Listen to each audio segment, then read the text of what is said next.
Right, everybody, welcome along to our second ever Legit Crypto Project AMA, hosted by myself, Mark, together with Toby, who will be chipping in with questions along the way. Today we are joined by EverReflect Token. In terms of the program, over the next hour or so, we'll meet the team behind the token, have a look at their experience, their background, run through the token itself and what the USPs are, have a chat about the tokenomics, run through the private, pre-sale and launch structure, and then hopefully plans for how the team are going to make the token a success post-launch and into the future. So if the team behind EverReflect would like to introduce themselves, tell them a bit about yourself, your background, area of expertise, that'd be great. Yeah, so my name's EJ. I think there's a couple of our other board and team in here, but EJ, I'm the team lead for EverReflect. One of the, I guess you could quotations devs, but far from being the smartest coder or any of that stuff on the team. We, I guess from my standpoint, I have a extensive background in large-scale event planning. So everything from large-scale music festivals here in the United States to large-scale sporting events, the NCAA Final Four, the college football playoff, things of that nature.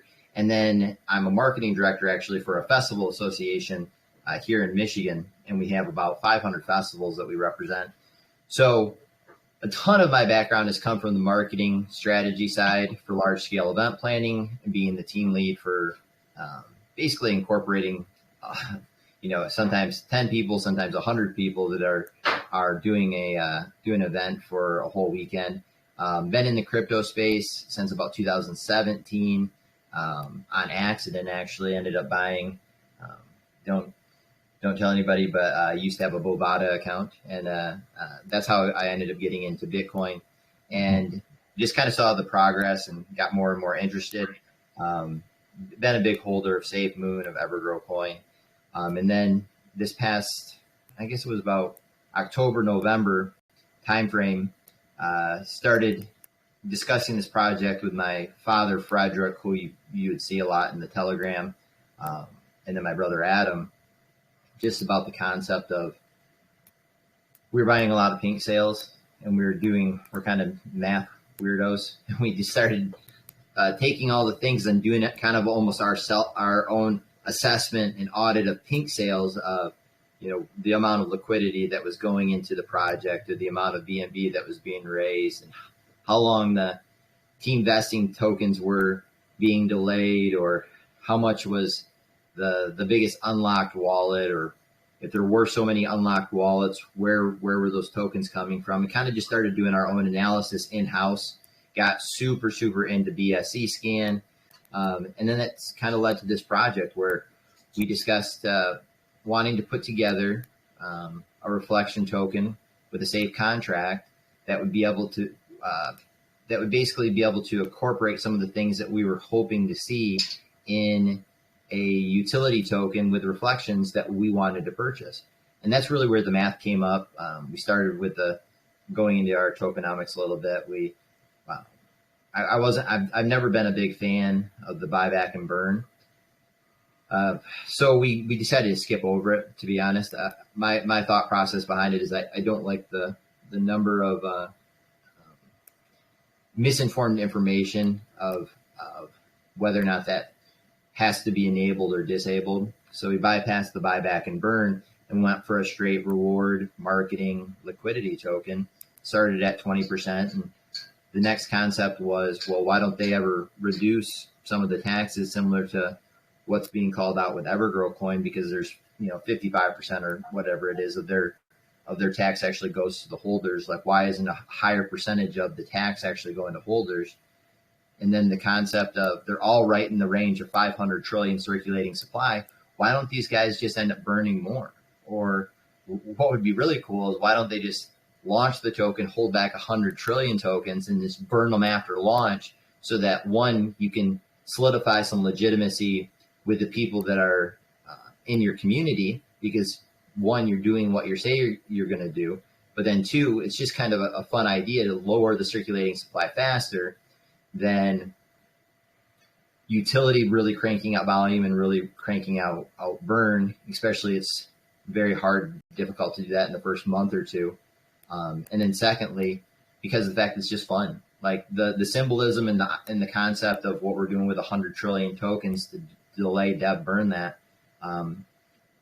It's just a part of the project that we just thought we would like to see other projects do. So we incorporated it, and that'll be what gets us down to a 400 trillion circulating supply faster than what Safe Moon version 1 would have done, and faster than what EGC is going to be able to do.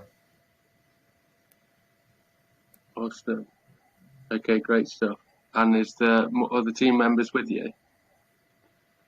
I think I see Educated is in here. Yeah. Here I am. You guys hear me? Yeah. Okay, yeah. I am Educated Penis. I am a member of the team. I met EJ through a mutual friend, and we had talked a lot about just the nature of crypto and ESC specifically, and how there's a lot of scams in this marketplace, and that the people that do these scams or have these projects that aren't very well planned out, that they're really missing the boat on what's possible. And I know EJ has big visions with crypto and EverReflect, and I just like how this is developed. And I always, me and EJ had talked about how we want to build a community first. Yeah. Okay. Because I know a lot of cryptos, they don't become successful, or they don't really reach their potential because there's no community behind it.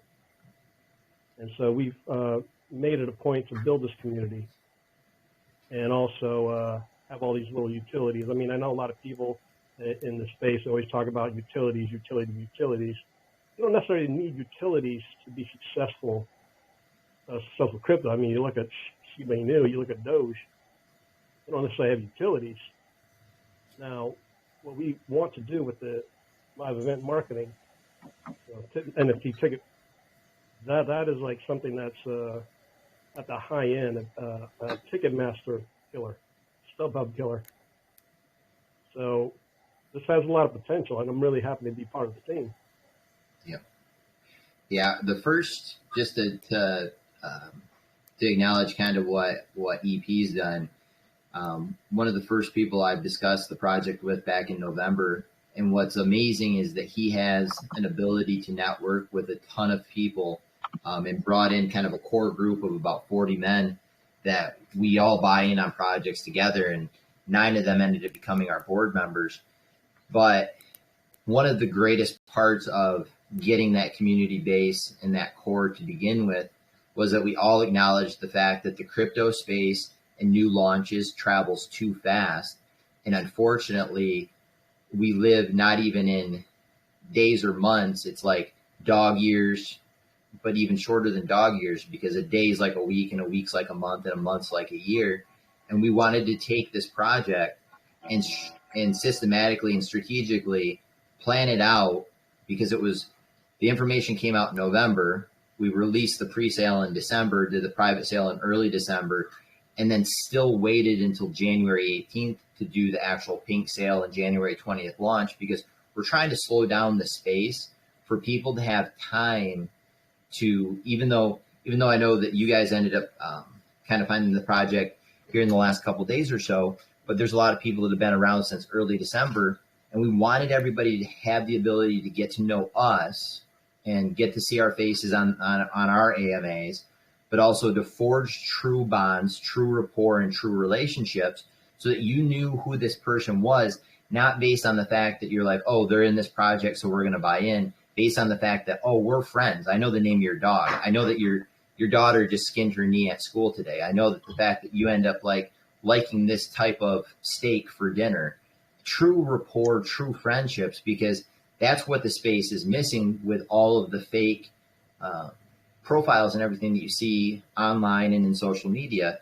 And that was a big part of building this community organically, not doing the shillers, not doing the stuff typical token launches we'll see with just Telegram bots and trying to get people in the community is literally been word of mouth or Telegram to Telegram messaging or seeing us online that people have found us, as opposed to this all out, spam type of marketing that you see in this crypto space. And me being a marketing director for 20 years, I'm like, that's not how true rapport is built. That's not how true communities are built. So we've really taken our time to make sure we've launched it correctly. Yeah, that sounds good. I think it's definitely about building relationships, isn't it? Because this whole sweet widgets, it just creates that whole pump and dump culture because nobody cares about the project, just care about their 2x. Right, and you can even see with our sweep widget that we ended up getting basically, I consider it hacked. It drives me nuts that we had 450,000 entries, but have 3,000 people in the Telegram, and then 8 or 10,000 wallets that were entered. It's fake. You know what I mean? Like, we didn't do that. We weren't the ones that were entering all of those entries, but you see a lot of these sniper bots and people coming in with all of these entries, and it's like that's not integrity. That's not truthful, because you're trying to circumvent the rules. So it looks like our counter is actually wrong, because it's our launch is until midnight Eastern or 5 a.m. UTC tonight on Pink Sale. We might be in a bit of spot of bother if we're still in here in 44 minutes and it's launching up. Like, all right, fellas, switch over to Pink Sale. We're all buying now. So there's a couple of you that have joined us today, but did you say that there's a team of 9 of you in total? There's a board of directors that's 13, and then we actually have 4 core, you could say, team members for the EverReflect Marketing LLC. So owners of EverReflect Marketing LLC. That'd be our main developer, Stu, who did all of the design work. He did the website. He just called me right before this, actually, that we should have our D app running for launch day. So he's kind of the true coder in the family. And then the other 2 members are my dad Fritz, and then my brother Adam. That was where it all started, with those 4 spread into those 4 also board members. And then we added the additional 9 for 13 board members. And then within our social media family, we actually have 10 admins that have different responsibilities on Discord, Twitter, Telegram, Reddit, all these other sites. So there's actually 23 of us in total, directly in a position of some leadership for the team. Okay, cool. Okay. And then, so what's like the big picture? What's the thing that sets you apart in terms of your token? Obviously, there's so many reflection tokens out there. What's the big picture? Yeah, well, tokenomics wise, it's not a special contract from that standpoint. It's very, actually, it's the exact same contract as income token. It's really what we're doing with the contract. We had never seen anybody try to reduce taxes. So we're going to take our 3% marketing tax, reduce it down to 1%. That'll happen after launch. Every week we'll reduce it by 1%. And then we're also going to be taking our liquidity pool tax, which is 2%, and reducing that down to 1% as well, while keeping a 15% BUSD reflection or reward. The key with that was we wanted a higher percentage. We actually tried to fight to try to get the contract to just do 15% BUSD rewards. We've launched this contract 3 times onto the mainnet under different names and have beat the crap out of it. Like hardcore, throwing everything but the kitchen sink. Broke 1. The other 2 are still operating well, but we wanted to test it because we wanted to see how much we could push the blockchain, how much we could push our anti-bot and all of that, and know that EverReflect was actually going to fly pretty well once it was on the blockchain. So the tax reduction is big because we hadn't seen a tax reduction to get it down to 17%. The delay dev burn, I think, is one of our kind of tokenomic unique features to get it down to 400 trillion circulating supply. But the key with this is that we're not trying to be,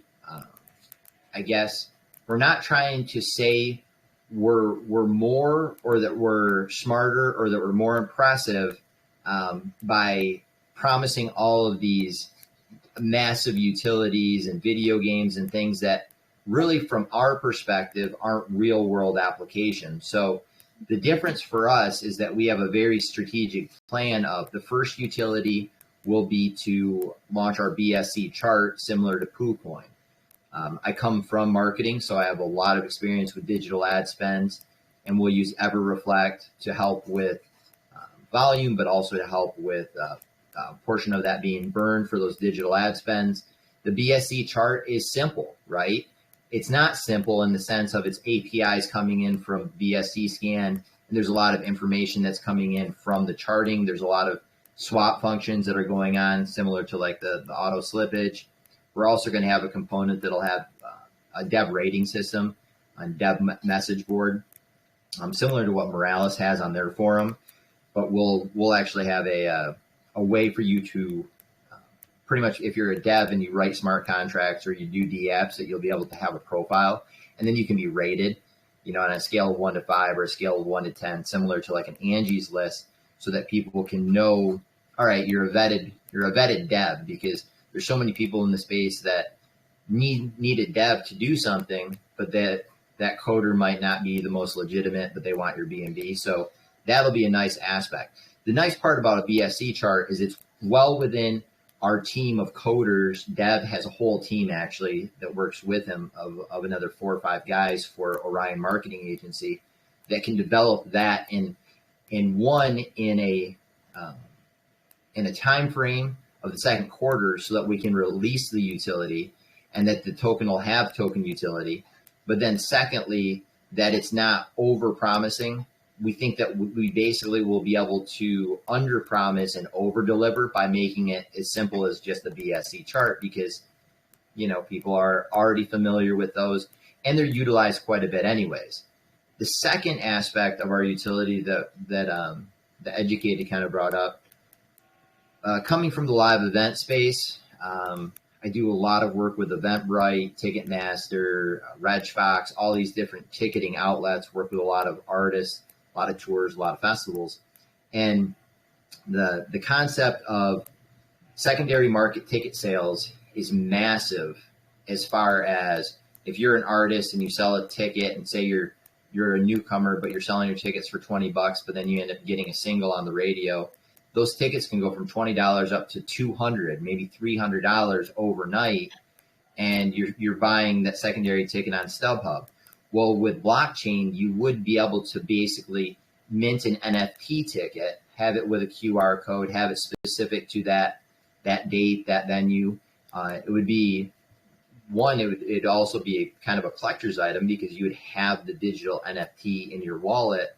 But then if you were to ever sell it prior to the event, when you go to scan in that NFT ticket and barcode to be able to get into the event, it's tracked. So it can go back to the actual creator's wallet, that they would be able to then take a portion of that transfer fee, so that the person that originally sold it for $20 isn't missing out on the additional $200 of the increase of price. Maybe it's a 50-50 split, maybe it's a 40% split, but it can be negotiated. And that will be the second real world application that we're extremely excited about, because I've never been super sold on the concept of NFTs, other than how would you utilize them in the real world.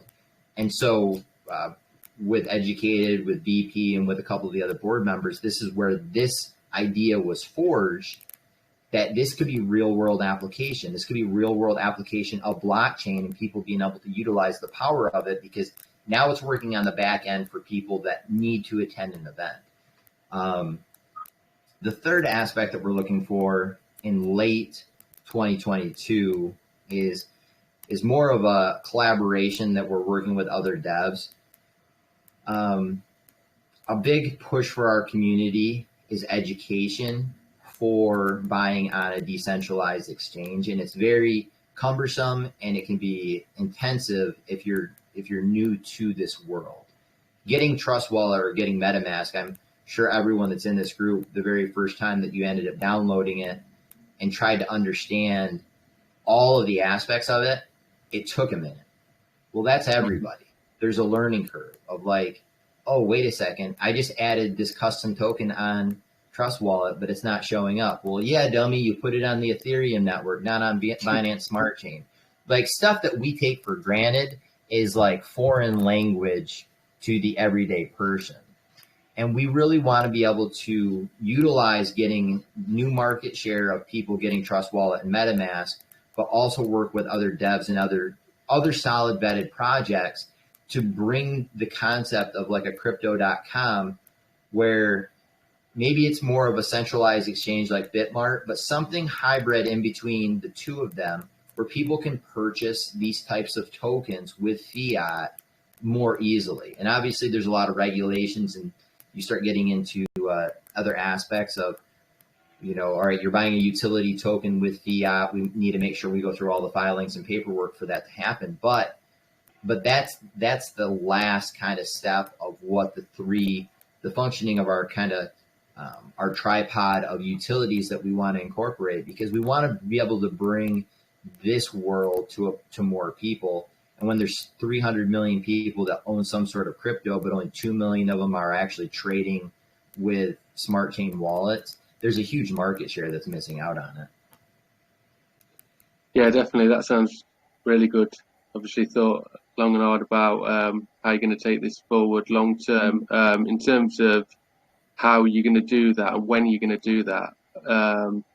I take it the chart function is the one that you're going to look at first, is it? Yeah, chart function will be that second quarter of this year. NFT ticketing, we're projecting for third quarter, and we're strategic. So we're going to stick with what we're saying about it being third quarter. Whether or not we can kind of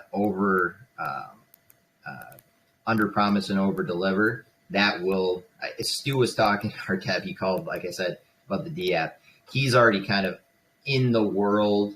We're on pre-sale night and he's already in the world of NFT ticket minting. So that's the projection. Whether or not we're not going to set unexpected, realistic expectations that it could come, that it'll come any sooner, but that potentially, because there's so many people excited about it, could come sooner. And then that last quarter will be something that we want to do with the fiat utility token transactions on a platform that's much more user friendly, so that people don't have to go through the cumbersome process of buying on Pancake or buying on PooCoin, and that learning curve of 24 to 48 hours and watching some YouTube videos and then calling your brother and making sure that your cousin's aware, because it's so difficult to know right out of the gate if you're a newbie to this world how to exactly buy on a decentralized exchange. Yeah, 100%. So in terms of funding, go on. Did you want to chip in, Toby?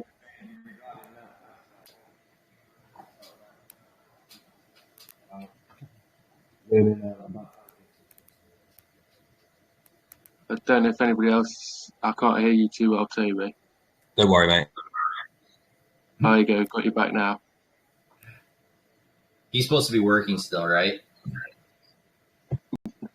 You're good, Mark. Carry on then. Sorry, mate. I just had to give him a hard time because he did say that he might have to be working still. So No, he's back now. He's back. In terms of funding these elements, these utilities and stuff, are any of these under development now, or is the plan to use, some of the tokenomics to fund it? Yeah, well, funding will obviously come from the marketing wallet, and then we have some EverRef that are in that marketing wallet now for reflection. So yeah, a portion of the additional funding will certainly come from the token. Initial funding with our private sales, we had some, I guess you could call them angel investors going back into November.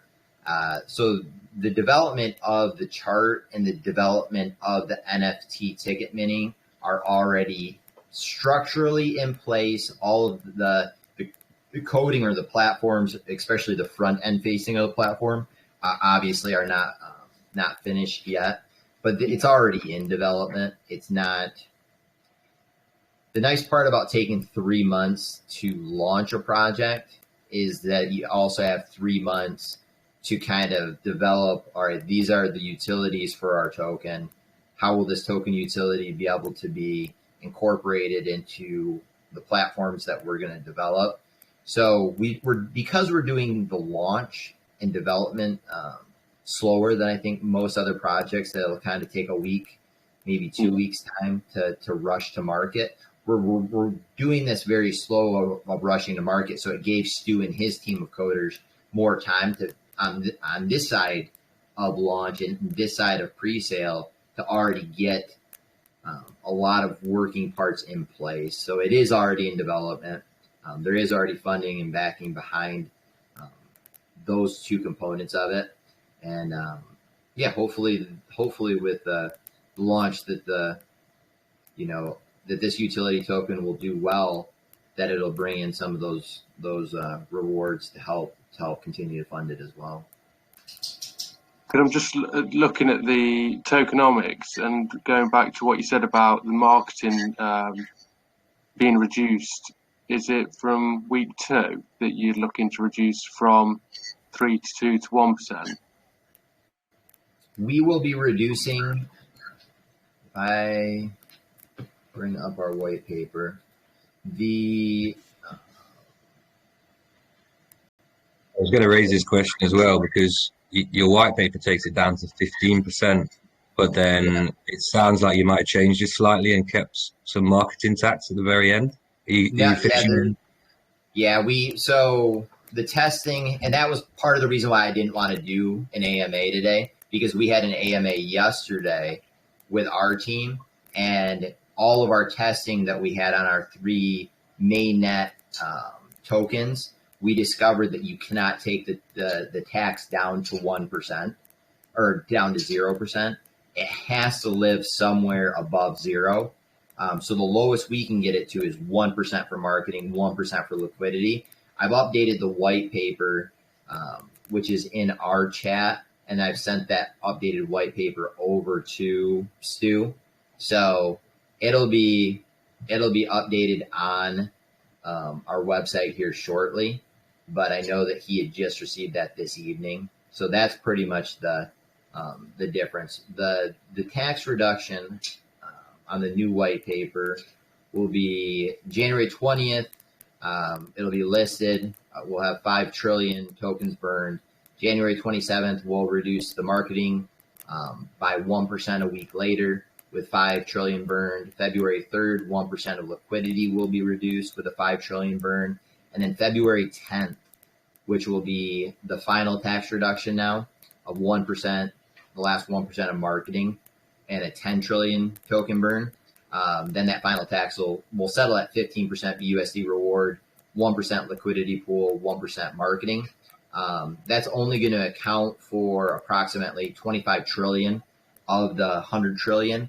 And then every week after February 20th, we're going to run community promotions, whether it's just votes on Reddit or different silly meme contests within Telegram, for the community to vote how many tokens we're going to burn that week. Okay, cool. So I'm just thinking, you have the launch, and then 2 weeks later, volume drops off. If the marketing wallet is going down, how do you bring the volume back up without a decent marketing budget? Well, the same way that we've been doing the community currently. I mean, all of this isn't based on marketing. All of this has been based on organic growth, and it's going to be excitement within the community, continually growing that group. From a marketing standpoint, we will have reflections that are going to be in we'll have tokens that are in that marketing wallet in addition to it receiving the funds from the tax. But we're doing it shoestring. There's no question. I mean, if you read through the white paper, and if anybody's taken the time to read about the project, this is a token for holders by holders. We weren't building this with the concept of it's going to have influxes of, we're selling 250 BNB to some private holders so that they become a whale and we can get funds. I'm very accustomed to living in the event space and having to do projects that are very similar where you end up building it as you go. And I understand that, assembling a plane while you're flying it isn't always technically the most strategic method. But with this, that's the reason we're only taking 195 BNB up front with the pre-sale. It's the reason that we're not trying to take 1,000 and then put it into the liquidity pool on Pancake, because we're doing this all based on math and the growth that we can perceive from the community spreading this. And from a marketing standpoint, we're already on all the major press releases with Market Watch. Our Yahoo Finance will be coming out this week. We're going to continue that systematic and strategic major news outlet publications and press releases. We're going to be partnering with some of the semi-well-known YouTubers that'll be constantly talking about the project and doing AMAs, but it's all community. Like, none of these tokens are based on utility and volume. None of them. So for the first 3 months, EverGrow Coin has basically all been hype and all excitement. So what we're doing within our community over these next 3 months will basically be around promotions, building rapport, building the community, building friendships, having promotions that are community involved in engagement, like the token burns or the meme contests or airdrops, because it is all hype. Like, we're all in a world where we love these concepts, but the reality is no volume is generated by token utility for the first 3-4 months for any token. So what do you do within the community that's going to keep everybody engaged? And a lot of it goes back to just building solid rapport and doing things within the community that people like to do, so they have a reason to come into that chat. They have a reason to come back and build rapport and more friendships over and over. And that's the logical strategy of how do you end up creating hype, or how do you create things that are going to go viral. You don't do it by paying people. There's no way that you can go out and say we're going to get 3,000 organic members. You can't do it. It has to be organic. By nature, you have to end up introducing other friends of friends, taking the time for us to still be on video, to meet the team, to have chats, to have announcements. And I mean, yeah, that is all psychology, but having big announcements every week is a part of this world. And that's what we're going to make sure that we have with the additional tax reductions, but also with the additional token burns, because it is going to be promotion and hype with big announcements week after week for the first few months, because that's really how all of these are structured to live for the first 3 months now anyways.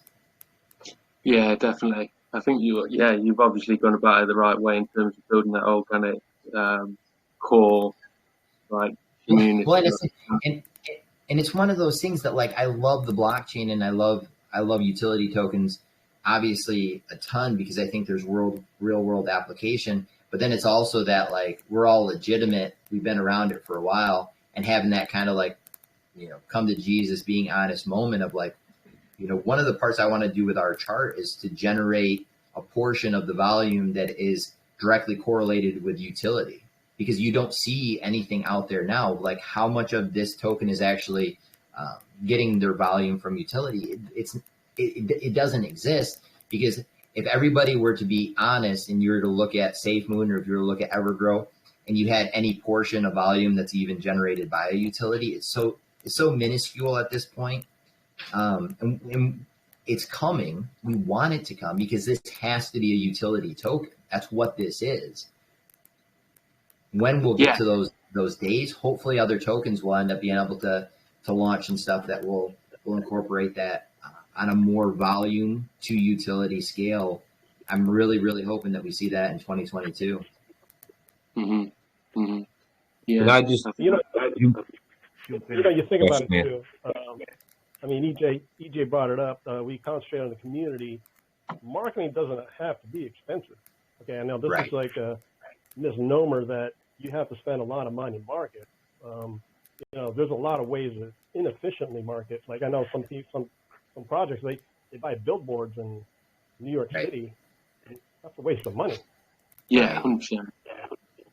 Yeah, I mean, Yeah, like one of the deals we got was with our press releases, where it's like we had 20 press releases going out to all of them, all the major 580 outlets. And that was a deal that we've negotiated. So every press release, we're actually online 585 outlets, including Market Watch, including Asia One, including the Associated Press, because that's legitimate to me, and that's what legitimate to a lot of people, that if you're looking at information for a utility token, I'm going to trust it more coming on Market Watch or Yahoo Finance than if I'm in Telegram. I'm not a big Telegram user prior to this, but I'd never found information about too many tokens on social media, because those were kind of the resources I would verify. Other than YouTube, I would find a decent amount of stuff and info on YouTubers, but Yeah, you can definitely waste a lot of good money on not a lot. Yeah. Yeah, marketing is like you. I think that was I'm not sure which one of the two, if that was you, Mark, but it's true. Like there's a lot of things that you can do with marketing that can be more. You can be more efficient with the funds than maybe a billboard. I mean, shoot, heck yeah, would I love to be able to put a billboard up in New York at some point? Of course, that sounds cool. But in all reality, I'd rather see a bunch of people doing a Twitter or YouTube or TikTok challenge where they're having to do something that's EverReflect related, because it becomes more viral in this social media world that we live in. Yeah. A billboard is a fat waste of money. All it does is build a bit of hype for the community, but it doesn't actually attract anybody else into the space. Right. Toby, did you want to come in on something? Yeah, it was just regarding that 10% delayed burn wallet. Is that collecting BUSD? Oh, say that again. It kind of broke up there. Is the reflection collecting BUSD? Sorry, I don't know what's going on my connection tonight. Yeah, so that 10% delayed burn wallet, is it collecting BUSD while it's still there, or is it locked? Is it exempt? Nope, it's locked. All dividends, all fees have been removed from that wallet. So the 100 trillion will not collect any rewards. It's just going to be sitting there, and we'll take it out on those specific days to burn, and that's all it's there for. It's symbolism, straight up. Yeah. Like there's no purpose for it other than it'll be kind of fun to say it spikes after a week or so, and you get to burn 5 trillion tokens that might be of value, but theoretically it won't affect the chart as far as a red candle. It will not affect anything as far as burning. Will not throw additional rewards, because it's going directly from the dev wallet into the burn wallet. The only thing it will actually do will actually lower the market cap. I was just wondering, because I didn't know if that was going to be a source of your marketing funds, like the BUSD. Nope, we're No. not. It would take away too many of the rewards from too many of the smaller bags to begin. That will hopefully, nobody has more than 2 trillion, which is 0.2% from pre-sale or from private sale. Nobody will be able to own more than 2 trillion with the pre-sale tonight. And then that first 24 hours, you can only trade every 60 minutes for the first 24, and you will only be able to trade, buy or sell up to 2 trillion that will be taxed. So then in theory, you would only be able to buy, in essence, 1.6 or sell your 2 trillion, which would which would be selling basically the 1.6. So at launch, somebody that buys in pre-sale maxes at 2 BNB. At launch, they can sell 2 BNB worth and no more. No, they could sell 2 trillion. They could sell their full 2 trillion at launch. Okay. Yeah. Okay. Yeah, because we're expecting that the BNB private sale was 0.8 BNB per trillion. Pre-sale is 1 BNB per trillion. Launch rate will be 800 billion per BNB, but that 800 billion is taxed. Kind of intrigued with this because it's the first time I think I've ever seen it done like this. But you're potentially going to get a lot of FUD, aren't you? Because yeah. I mean, we called it the FUD AMA yesterday, because we tested this twice with doing this anti-bot system of having it last 24 hours. The first day, if people are completely, because you will not be able to buy on PooCoin, you will not be able to buy on any other swapping website, it will come up as a honeypot. Like if you run a honeypot detector for EverReflect January 20th, it's going to say, yes, run the F away. It's a honeypot. Because you can't buy and sell instantaneously. It can't add liquidity and remove liquidity like all honeypot detectors do, because there's a 3,600 second governor in between every trade. And the reason we're doing that is that we're trying our best to be able to give more people that aren't as familiar with the space the ability to buy at launch and then throughout the day without somebody getting up to 10 trillion tokens right away. And we were initially going to be like, well, we'll wait 30 seconds. Well, 30 seconds, you could buy 2 trillion. And if you're faster, you could buy another 2 trillion, another 2 trillion. So then we discussed 15 minutes, and then the team basically voted on it, and we all settled for 1 hour. If there's any issues with the anti-bot, it can be disabled instantly. But like I said, we've run 2 tests of it on the mainnet. Our team has been able to buy and sell. The only wallet that'll be allowed to sell within the 60-minute window will actually be the dividends wallet, because this contract does sell back on itself, similar to other reflection tokens. So you'll see the little red marks that will candle, because basically the contract will take the tax, put it into a dividend wallet or into the contract wallet, and then the dividend tracker will wait until it gets up to, I think it's 200 billion, will sell.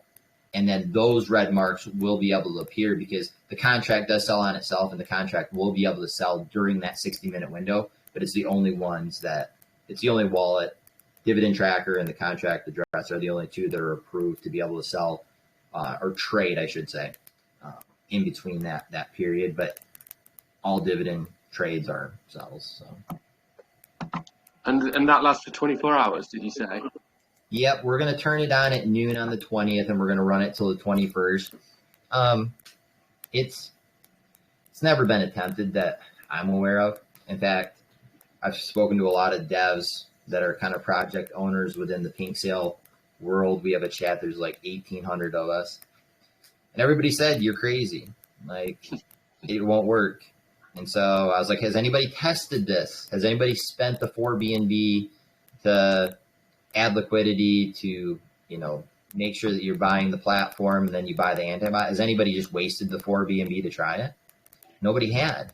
And so we did it. We did it because we're like, well, who knows? Who knows if this is a new metric? Because we're trying to avoid the giant red green candle at the beginning that you see, like every token that goes to a centralized exchange spikes up, and then all of a sudden it has a $6 billion market cap, and then it just tanks and drops right back down. We're hoping that this will be one of those things. It's like, okay, it's giving everybody an ability to buy, but then it doesn't really eliminate whales, because if you wanted to buy every hour, you come back and buy every hour. But it's definitely making it more difficult for everybody. So our theory is that the starting line can't be even for everybody. And some people got in earlier and some will have more B&B. And it's just the starting lines aren't fair. Life doesn't work that way. But by making it hard for everybody, in essence, we're leveling the playing field because it's difficult. You've had to wait to either get into pre-sale or tonight with our whitelist, like there was a lot of FUD about only 353 that were coming out of the 10,000 wallets that we had submitted. Like, it's difficult. We know we're making it hard for everybody. And the same thing with the launch. It's like, okay, if I want to buy, I'll buy at launch, but then I got to wait a vesting period in essence of 60 minutes before I can buy or I can sell those tokens. That trade, we're all busy people. I mean, I guarantee everybody in this group has a very successful family life, a very successful career, has other things going on than just worrying about one launch for the whole day. So maybe you'll get in the morning and buy, and then you're like, oh, I have a meeting. So then you won't be able to buy again for a couple hours later, as opposed to you being like, all right, buy right now, and circumventing that. And if it doesn't work, we're not promising that we know that this bold attempt of that first day is going to be foolproof, because it's never really been tested, but we can disable it if we see anything going wrong. And secondly, it could set a standard of, okay, this is how you have a much more level first day launch, as opposed to it just being a huge green candle with a huge red candle following it. Yeah, I can definitely see it being a nice gradual increase, as opposed to some crazy like green candle, like you're saying, and a giant sell-off. Just thinking about the 24-hour mark, and how much people are gonna, within that period. I know you've done a lot of AMAs and stuff to build understanding and confidence within the community, but there's plenty of people out there that don't take the time to watch the AMAs or join the telegrams and stuff, and already that it's going to create FUD and stuff. I just wonder, at the end of those 24 hours or beforehand, how much that's going to affect the chart negatively as well. And, well, none of us know, right? I mean, that's the risk. I said this on the AMA yesterday, that we're kind of all already in the Amazon jungle, because this is like the darn Wild West for cryptocurrency. But because we've never heard of another utility token taking this kind of bold approach to the first 24 hours, you could see a sell-off. But on that same note, you also might see all those people that wanted to buy, say, 100 BNB that waited, that could be coming in day two, because they didn't have the patience or the capability of buying every hour on the hour. We don't know. And I mean, there's a lot of things that we don't know about blockchain, as far as why markets do what they do sometimes, or why charts will chart the way that they do. But we're willing to take on that challenge, because it could be, I think it could be a new strategy for the first 24 hours for a lot of these super, super high quantity, low priced tokens, to level the playing field day one and not completely butcher a chart and mess up gas fees because it just went spiked too high and then people can't sell. And, there's so many parts of the blockchain that get affected when you think that all green candles are good. Not all green candles are always good. Like, you need some leveling, and you need that liquidity pool to level off so that taxes come back into a relatively close proximity of what they're supposed to be, so people have the liquidity to be able to take out the token at will. And all green generally just means that sell tax ends up becoming through the roof because gas has to go so high. And that's the unfortunate dark side of doing blockchain, is gas, Yeah. And am I right in thinking that liquidity's locked for 10 years? Yeah, yep. So the liquidity that we're sending over will be locked for 10 years. There's been a couple of questions. What if Pancake goes to V3?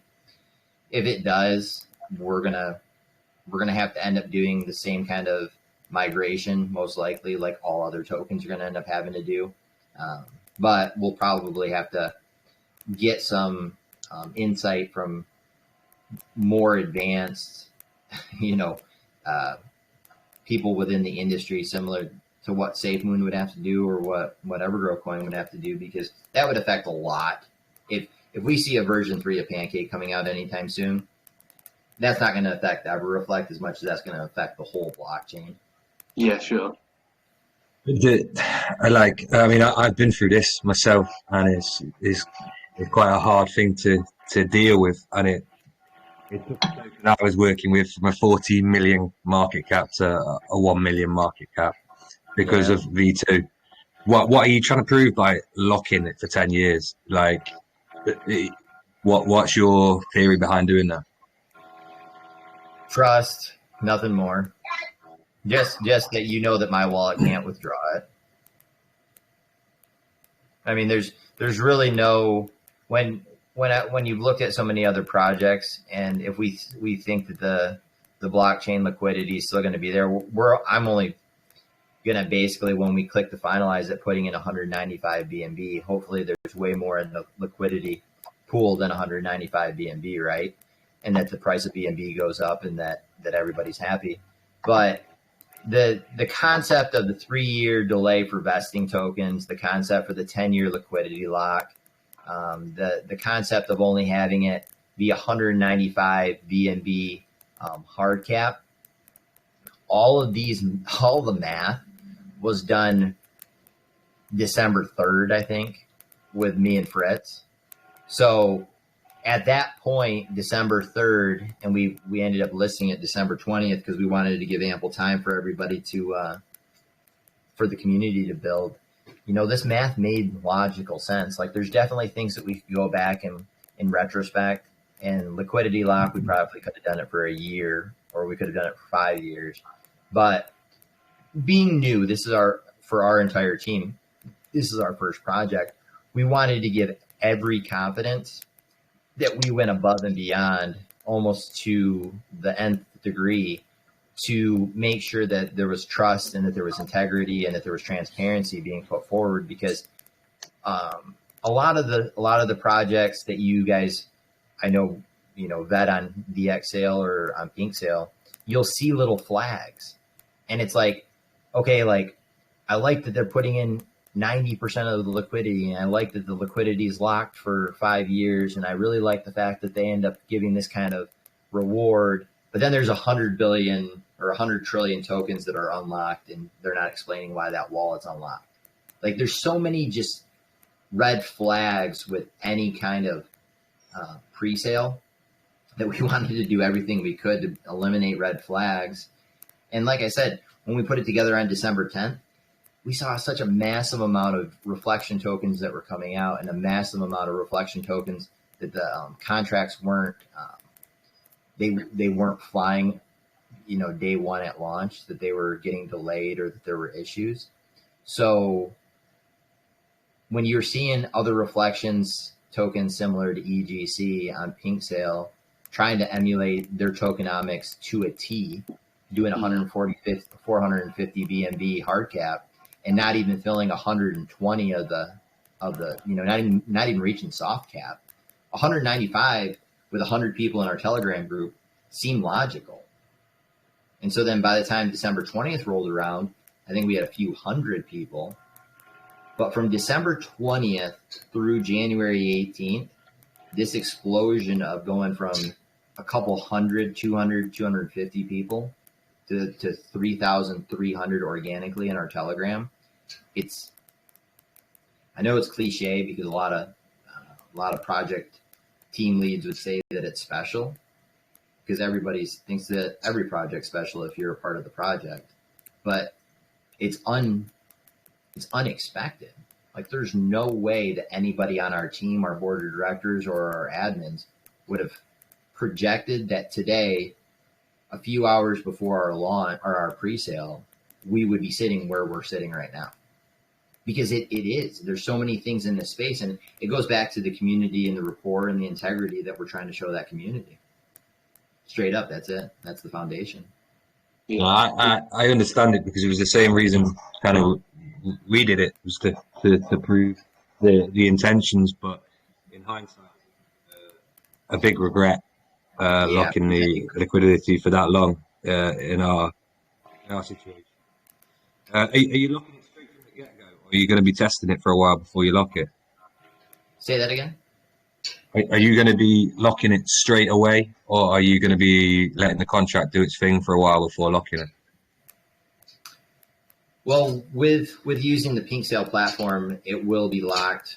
The 195 BNB that we're adding liquidity will be locked that day. When tokens are released and that you're finalizing their contract, liquidity is added and it's locked. So from January 20th on, then the 10-year liquidity lock timer is running. Yeah. Yeah, because you guys probably tried to. Did you need to add liquid, or what was the reasoning behind with your project where you had to pull the liquidity if it wasn't Pancake 3? We didn't. It was V2, but it was when Pancake Swap moved to V2. When people were trying to buy on V1, they got a warning like, don't use V1, switch to V2. But you couldn't buy it on V2, so it made it very hard to warrant people. It was the way they did it, to be honest with you, was sickening, because it just screwed over V1 projects that tried to lock liquidity to show that it was an honest project. So right, no. But it was the big red warning that came up when you were buying on V1, like, swap to V2. But then the LPs were funny, because people were buying on V2, and it was a mess. But yeah, and that's a worry, we have with it, with that goes back exactly to why we're trying to slow down the space a little bit, because something like that wasn't done. I remember all those issues with the V1 to V2, and not offering you guys an option to migrate the contract over, upgrade the contract, migrate the liquidity. Like it's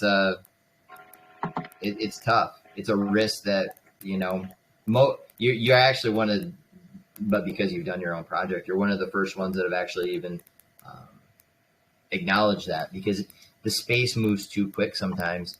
And there's things that we can't foresee because people are thinking about next week and they're not thinking about next year, 100%. Like that's one of my biggest things in crypto is you've always got to be on a pivot, and you've got to be ready to switch it up when need be.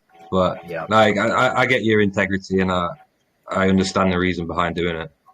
Yeah, I would assume that we'll have some sort of plan in place to be able to migrate it over, and going back to a lot of acknowledging a lot of the concepts that we've in tokenomics that we've taken from both SafeMoon and EverGrowCoin, that we owe them a huge debt of gratitude, but it will have to follow suit with whatever other utility tokens that are operating on Pancake V2, and hopefully there's a better option for migrating to Pancake V3, and we won't know, I guess, until that day is here, Yeah, maybe they learned the lesson.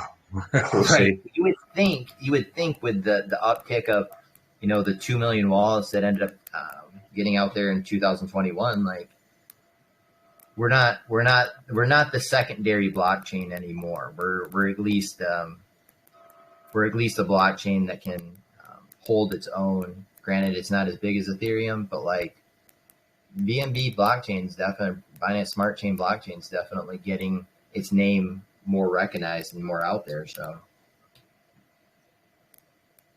yeah, for sure. And you've got audits in place, haven't you already?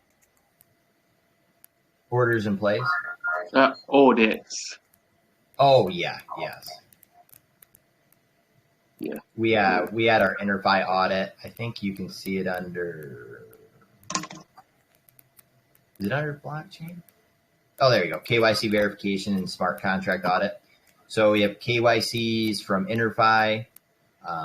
We also have audit from InterFi, and then we have KYC from Pink Sale as well, because the only way you can get the audit badge on Pink Sale is to get their get their KYC as well for 2BNB for anybody that's interested. But yeah, that's all my KYC. And if you guys are interested in seeing my face, or H Unit, who's one of our board members and does he does all the AMAs with me. And from the crowd reaction, he's definitely the favorite face on AMAs.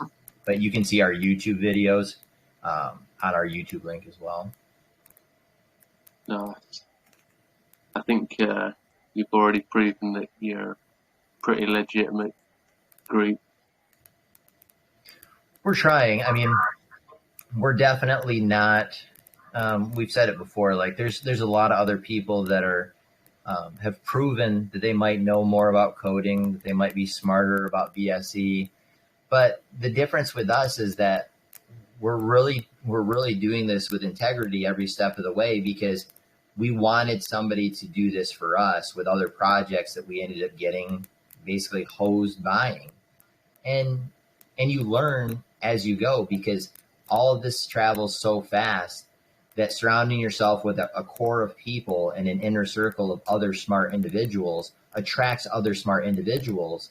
And then when we're functioning as a well-oiled machine, we're learning a lot, but we're also able to do a lot of things that first and foremost protects the community, because that's the goal behind all of this, is that we don't want to give out a utility token that's not going to be safe, or that people don't trust, because what's the point then?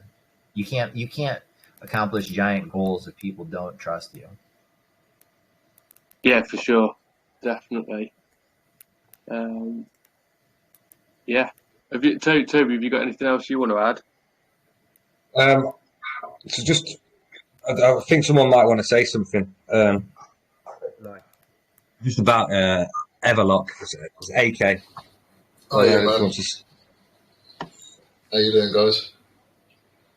Hey, what's up, AK? Hey, man. I was just listening in. I like the AMA, I like the project. But I was just talking with Toby. We both feel the same about it. We feel it's so bad that legitimate projects feel that they have to lock their liquidity for so long. Yeah. Just to try and gain a bit of credibility. I mean, it shouldn't have to be like that, you know. But I wanted to show you something that's coming out this year. If you could just close the screen share down a second. Yeah. So this will be a game changer, in my opinion.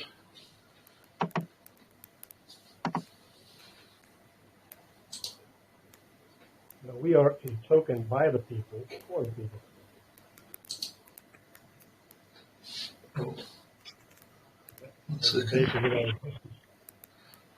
How do I share screen now? You use the Discord now, mate. I'm getting there, mate. I'm getting there. There we go. Can you see that, guys? Yes, we can. So this is EverLock. It's a new utility coming out from EverReflect projects. Now, I mean, if you're looking at utility projects, these guys are up there with the best, man. But some of the utilities I've got coming out are pretty game-changing. We're utilising one of their utilities called herein, where the smart contract gets locked into the safe. And then obviously the community then have to vote on that, whether we can unlock it to make changes. Oh, wow. Yeah, but this is a good one, and this is one that hasn't come out yet, and it's a shame because you guys could have actually used this.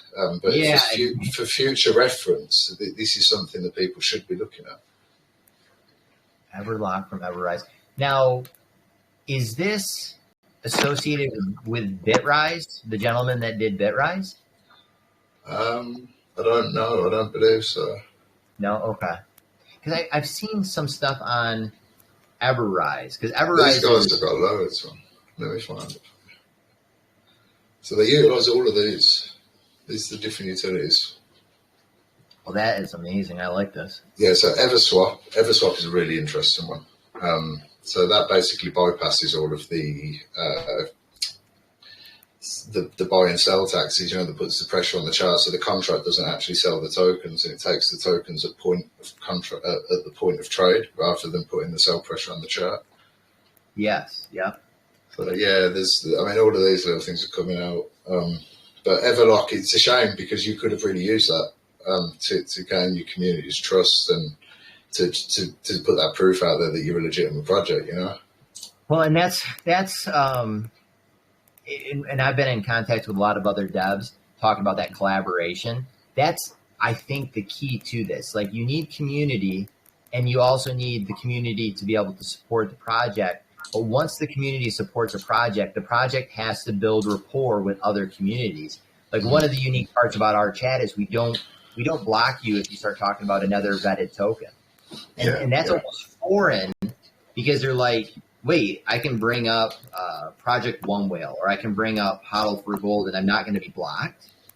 And we say no, because if we, similar to what you guys do with Legit Crypto, if it's a project and you are truly putting out the information to be like, hey, let's look at this one. Maybe this is a good team. Maybe this is a good utility. Maybe this is a legitimate project. Let's vet them all together, because we want other allies. Like, more than anything in this space, with community and with other projects, we want allies, because it's going to take a bunch of us collaborating together to be able to make this space safer. And things like that are exactly the things that we want to build relationships with those founders as well, because we're all still new, but we're all doing what we personally believe are amazing things to help incorporate blockchain into daily lives. Exactly. Yeah, thank you for sharing that. No worries, man. Drop us a DM after all this. EverLock. I'm going to. What was that? Oh, you said it was EverLock and EverRise, right? EverRise is the project, yeah. EverLock's one of the utilities. Got it. Found it. Sweet. You get that ping, Mark? Ping? Yeah. So Hold was asking a question in chat. Said he's got to go, but he wanted to ask something. Okay. Let me have a look. Thank you very much for the AMA, guys. Very informative.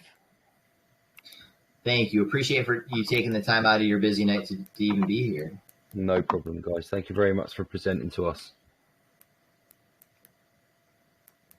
Thanks, mate. All right, thank you. So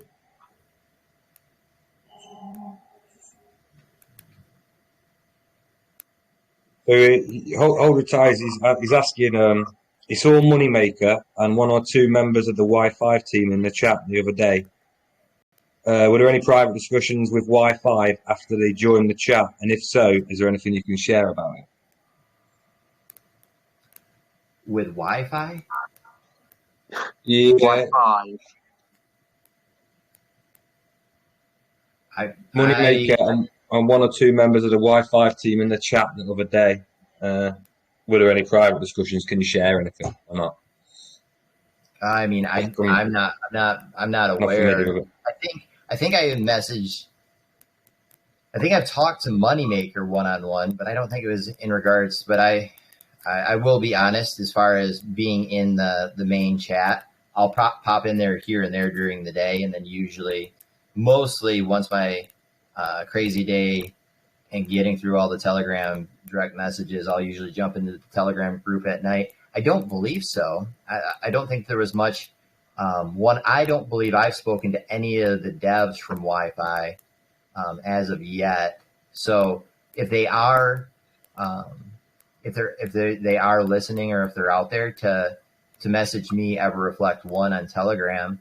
And if if they have messaged me and I haven't responded yet, I apologize for that as well, because I'm just getting, probably from experience, that 100 to 200 plus messages of shillers and everything a day. So, but I would love to actually chat with them.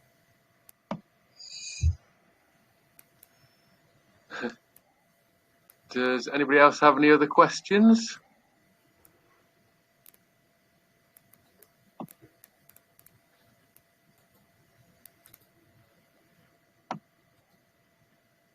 That's that. That's it. Let's let you boys get ready for your launch. Like, what? Yeah. 4.5 hours?